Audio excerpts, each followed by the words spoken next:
নবীর একটা উট ছিল, বাহন নাম কাসওয়া। কাসওয়ারে কেউ খাওয়াইতে পারে না, পানিও দিতে পারে না। কাসওয়া শুধু কাঁদে, চোখ বে বে বে বে পানি পড়ে। আরে কাসওয়ার ভাষা যদি সাহাবীরা জানতো, সাহাবীদের কলিজা ফেটে যাইতো। কাসওয়া খাবার খায় না রে, একটা উট নবীকে কেমনে ভালোবাসছে, একটা প্রাণী রাসূলকে কেমনে ভালোবাসছে।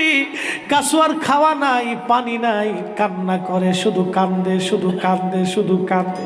কেউ তারে খাওয়াইতে পারে না, কেউ তারে পানি দিতে পারে না, কেউ তার ভাষা বুঝে না, কেউ তার কষ্ট বুঝে না। কিছুদিন পরে কাসওয়া নবীর বিরহ বেদনা সহ্য করতে না পেরে একটা কুয়ার মধ্যে ঝাঁপিয়ে পড়ে কাসওয়া আল্লাহর নবীর দরবারে চলে যা। একটা প্রাণীর নবীর প্রতি ভালোবাসা, ভালোবাসা, ভালোবাসা, ভালোবাসা, ভালোবাসা। এই জন্য নবী বলে গেছে, এই কাসওয়া আল্লাহ